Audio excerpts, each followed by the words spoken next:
Greetings, friends and enemies, and welcome back to Art by Flan. Today, we're going to talk about the worst story I've ever read. That's kind of a lie. This title's a little clickbaity, forgive me. But we'll get that into just a minute. As far as some housekeeping. So if you're watching this video the day it's uploaded, you'll know that I didn't upload a video last week. I just want to let you guys know I'm moving to a bi-weekly upload schedule. So every other week you'll get a video from me instead of every week. It just fits better with my work schedule and my energy and the rate at which I'm outputting finished pieces for videos. So that's that. I mean, nothing else is going to change, just when I upload the videos. It may go back to every week in the future. But for right now, it is every other week. So if you don't see a video from me next week, don't freak out. One's coming the week after. Another thing to note, I will be talking about a horror story. So it's not going to be advertiser friendly. So I'm probably going to get demonetized for this. But I'll try to keep it as clean as possible for this kind of content. I will say there are some trigger warnings if you are triggered by mentions of sexual assault, pregnancy, kidnapping, death. This is not the video for you. I would recommend skipping this one. I won't be upset losing a couple views for the sake of your mental health. So don't push yourself through this if those are themes that can possibly trigger you.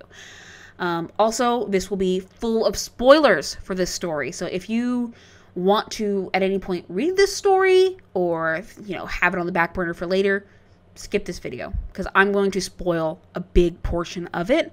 I've got some links to it down in the description. It's called Baraska. You can read it for yourself and then come back to the video at a later time.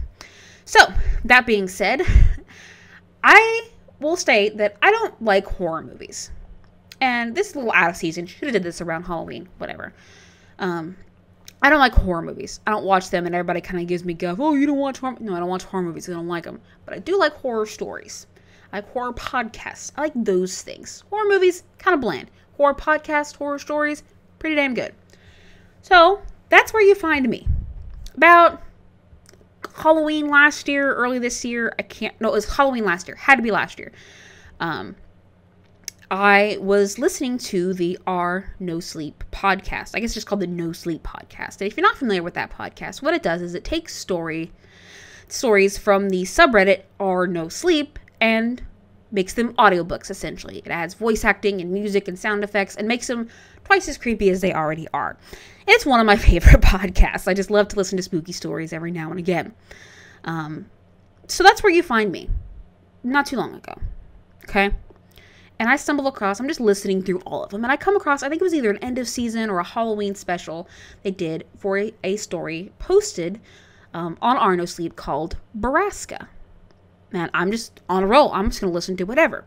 So the story starts out with this kid and his family moving to a city in the Ozarks called Drisky, I think is what it's called. Drisky, Mississippi, or Drisky, Missouri, or something like that. I can't remember exactly what the name was, but his family moves there, and of course the kid is like, he's new here, it's in the middle of summer, so he gets to explore the town and he meets some friends, Kimber and Kyle, and they take him around the city. They become friends, and every once in a while in this town they'll hear this horrifying, grinding, machine-like noise coming out of the mountains.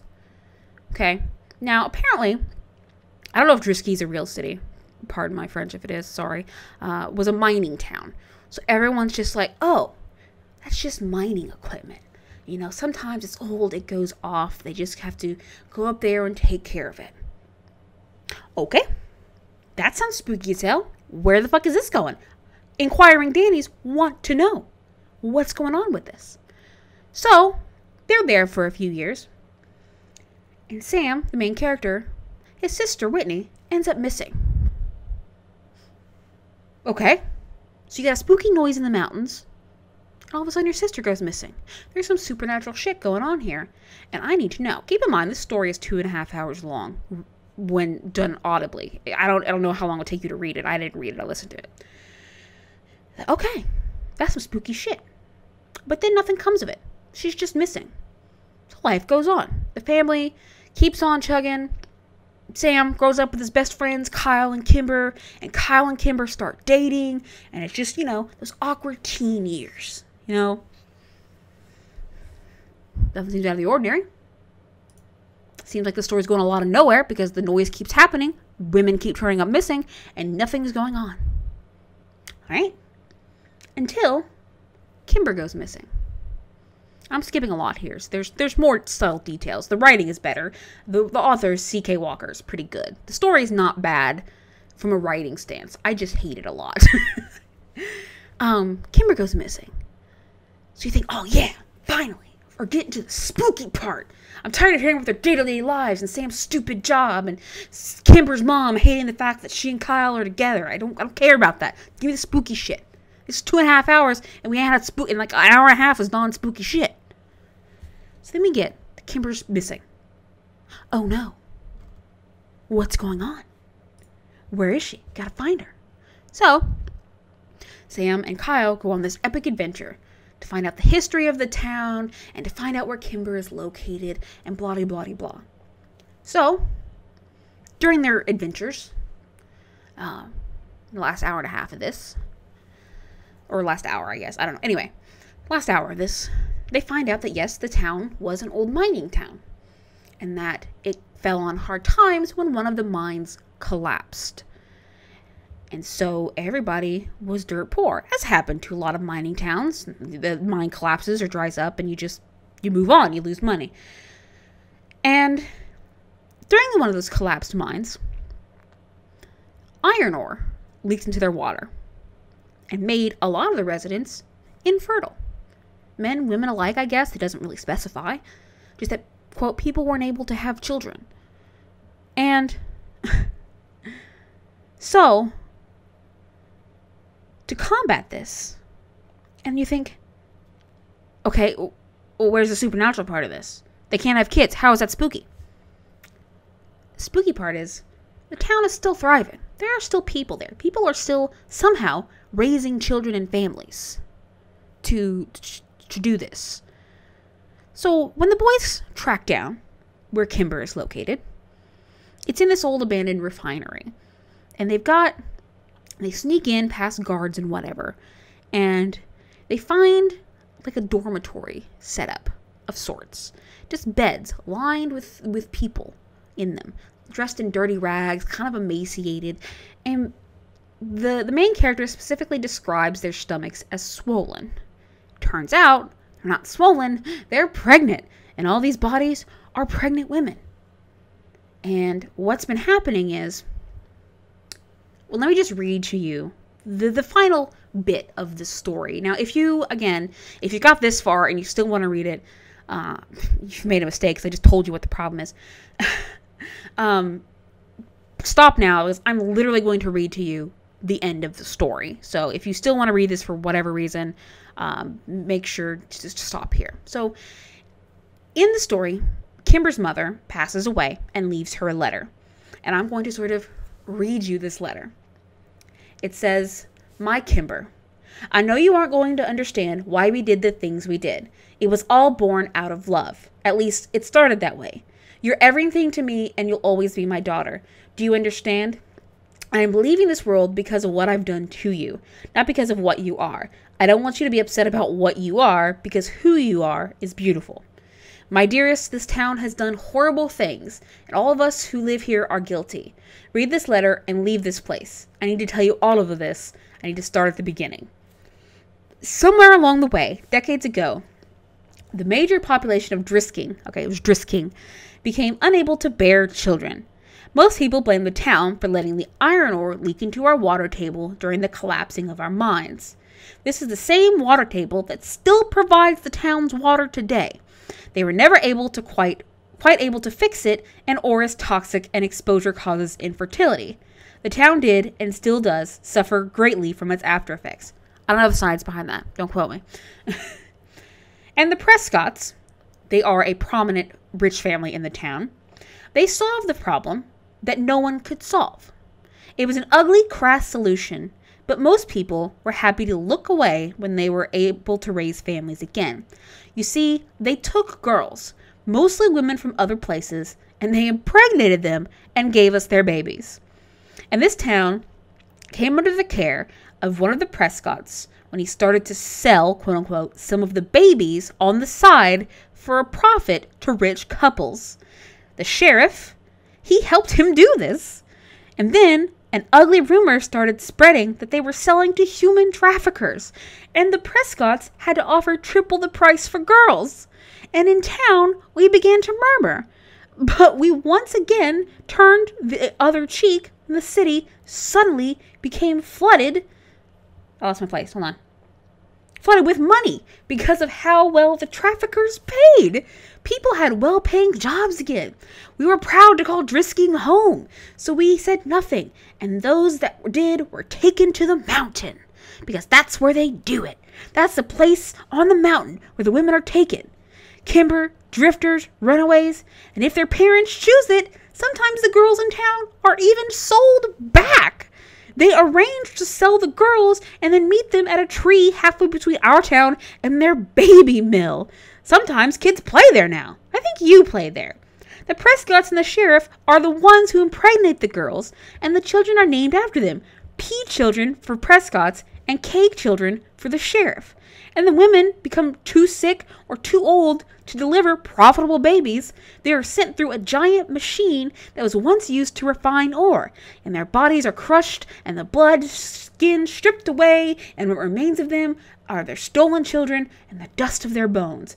And that's all that's left of their bodies as powder that they spread over the mountain to hide our crimes. That's it. Now, this is a 2.5 hour long story.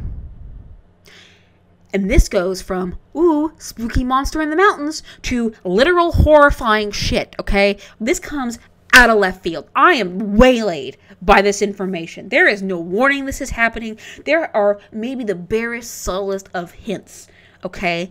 And now if you caught during that story, during that little bit I read, the sheriff's children have K names.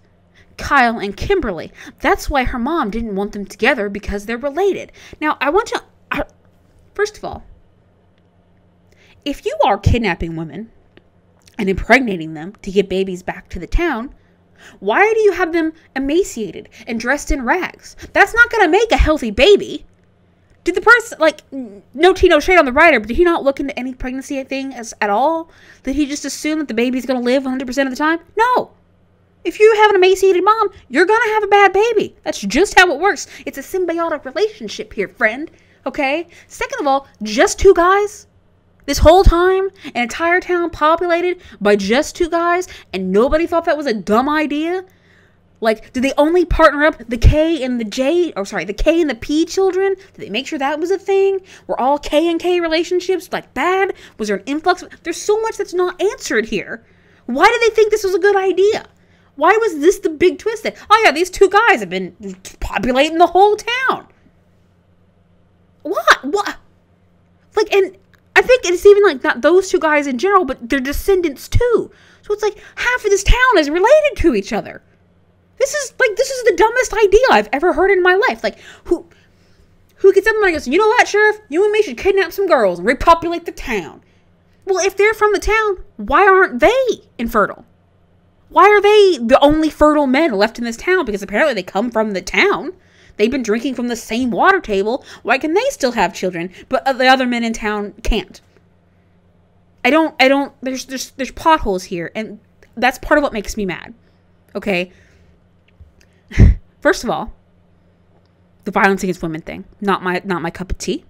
Would like some warning on that, but I knew what I was getting into, and I was listening to a horror podcast.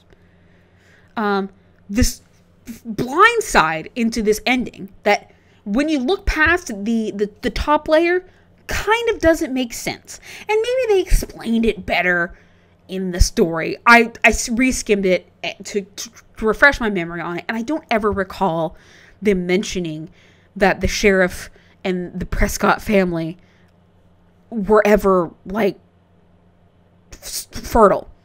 Like, clearly they are, but they never explained, how they got that way. If they're drinking from the same water table, why wouldn't they be infertile too? Because they make it seem like they're long-standing citizens of this Drisky, Missouri or whatever. Okay? Second of all, Not even second level. I don't even know what number I'm on now. Why would you? Well, we're going to sell our daughters back. Great. You just sold you know what you're doing and you sold your child back to that? Like, what I guess that's part of the quote-unquote horror is that, people sold their daughters back. Why? Why would you do, what reason is that? Was it money? Is that what you're doing? Like, what? Bleh.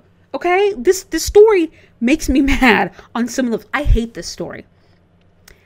By all accounts, it's well written. It's got a crazy plot twist. And, it's not bad. It's like I said, 4.5 out of 5 on Goodreads. Not a bad story. I hate it. I hate it for multiple reasons. But these glaring potholes that if you just peek under the surface and look at, doesn't make any damn sense. All right, if you want healthy babies, you need healthy women. If you want a town to not be filled with incest, you don't have just 2 guys impregnating the women. And also, don't make a spooky horror story that I have to sit through an hour and a half of nonsense of the daily lives of boring white teenager 1 and 2 and their girlfriend, and then just go, turns out it was actual horrid human nature. I hate it. I hate the story. I don't like it. You can read it if you want to, but I don't like it. That's, like, this isn't even a good review. This is me just yelling about this book and calling it the story, and calling it a story time. That's what it is, okay? There's a lot I've glossed over. It's a long story, okay? If you've got the time to listen or to read it, do so. Tell me what you think. Tell me if there's anything I missed or skimmed over that would make all this settle in a little more. Oh, I just remembered one thing. They don't tell any other cops. Like, the boys Sam and Kimber get away from the town. They don't tell anybody. They're like, we can't tell the police in the next town over because the Prescotts and the sheriff are too well connected. Yeah, the local police from the next town over isn't the end-all be-all of the law, friends. Did you try contacting, I don't know, the FBI, the government, any high-ranking thing to put a stop to this? You just left the town and let it happen? I don't get it. But it's not my story to get. Read it for yourself. Tell me what you think. Or don't read it. I don't care. I hate it. So that's me yelling about Baraska for almost 20 minutes. So thank you guys so much for watching if you did. If you want to hear more of me yelling about things, leave a comment down below. Give this video a like. I don't know. I have a lot of things I could yell about. But thank you guys so much for watching, and I'll see you in the next one. Bye-bye.